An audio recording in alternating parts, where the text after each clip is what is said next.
Communication is not optional. So this week's episode is less based on a famous quote and more of, I don't know, maybe a solopreneur rant of mine.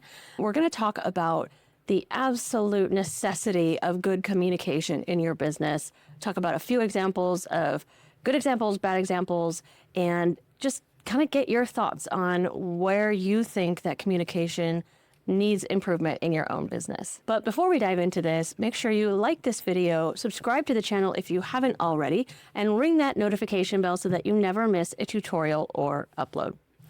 Okay, so first let's address the elephant in the room.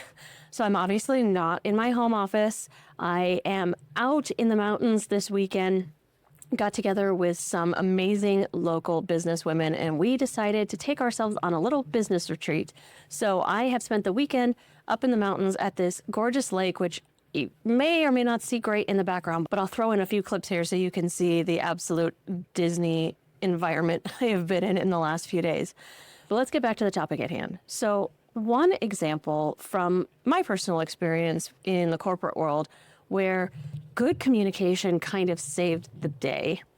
So one of the jobs that I had years ago was managing our network of contractors, subcontractors who would go out and do the jobs and then send us an invoice and we would get them paid. And I managed them in a lot of different ways, but one of those things was to get their invoices, process their payment, and, get them paid by our finance team. And I only had control up to a certain point. Once I did my part, it was then in the hands of another team and kind of not something that I could really expedite.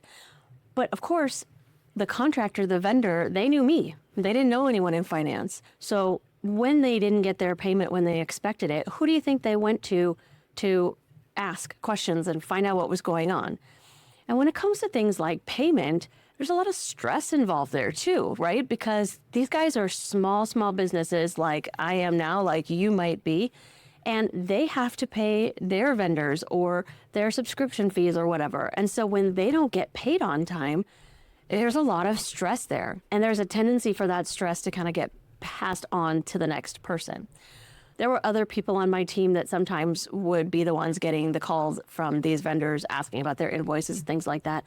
And I see all the time them just kind of, I don't want to say dodging the calls and emails, but just not addressing them head on, not being proactive about it. And so one of the things that I always tried to do is make sure that I always responded back, even if I knew that what I was going to say was not what they wanted to hear. So that's kind of a principle that I really want to address here. It's not fun to give somebody what's considered bad news. It's not easy to be the one that tells them, hey, I'm sorry, but I don't think you're going to get paid on time. And I know that is going to be stressful for you and it's going to put you out. It's not easy to be that person. It's definitely not fun. But as a business owner, it's your responsibility to do some of the difficult things. So I would make a point of always getting back to them right away and saying, you know what? I'm so sorry. I don't know what's going on. I'm so sorry you haven't gotten paid yet. Let me reach out to finance, see what I can do.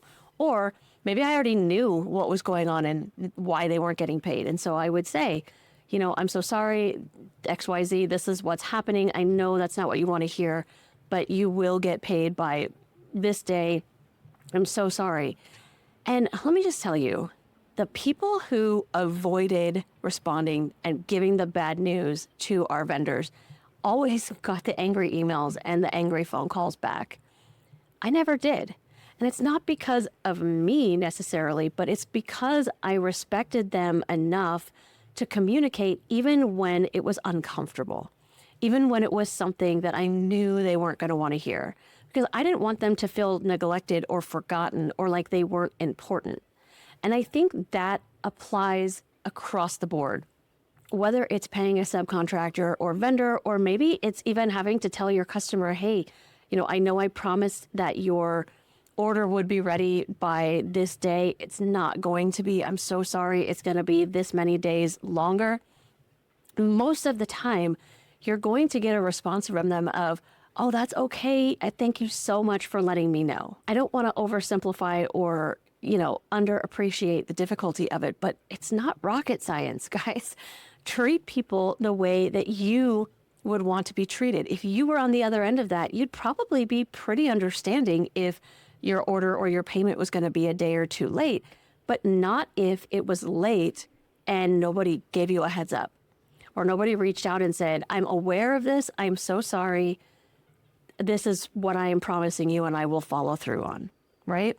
It's not about being perfect and always being able to keep your word, although that's best. Sometimes it's out of your hands, but communication is not out of your hands.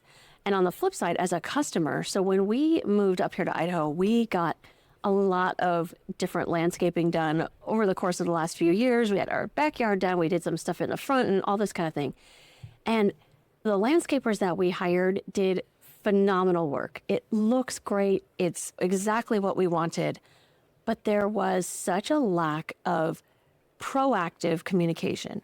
Did they reply to us when we reached out? Yeah, most of the time. But in a lot of cases, we felt like, well, why do I have to reach out right now? Why are you making me chase you down for this information or this timeline or whatever? It's your business. You're the one that's getting paid in all of this. So you should be the one proactively reaching out to me. I got to tell you, as great of work that they do, I don't recommend them to other people, and we haven't used them again. It wasn't until this year we got another referral to a different landscaper. I do want to say, I'm not saying that this is the reason, but it is a woman-owned business, which I loved. And I reached out. Communication was on point from the beginning. She responded to every email. She showed up when she said she was going to show up. She told me that the work was going to take this many hours. It actually took less. And you know what?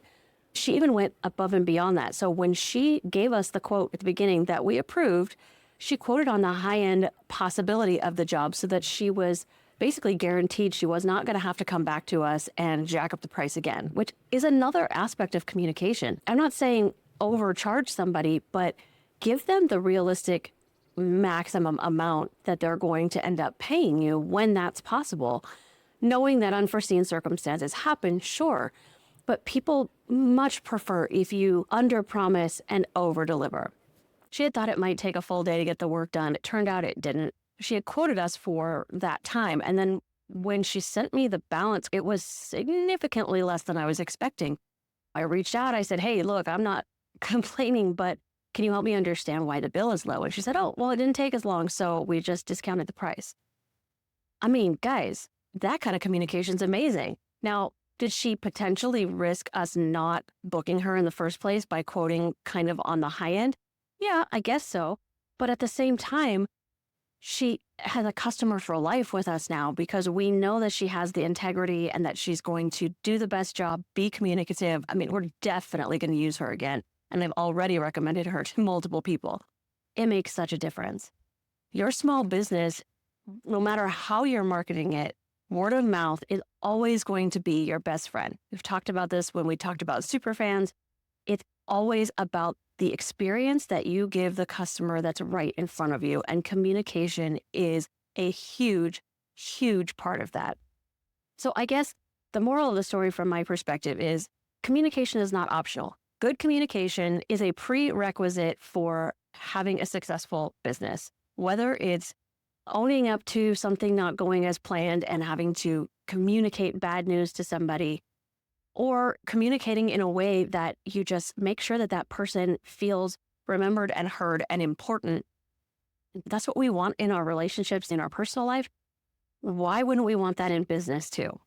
So I'm curious though, what do you think about this? I mean, I know that communication is not everybody's primary skill set. We're not all great at it. So what are you doing to improve your communication skills in your business, and how are you seeing it have an impact? Let me know in the comments.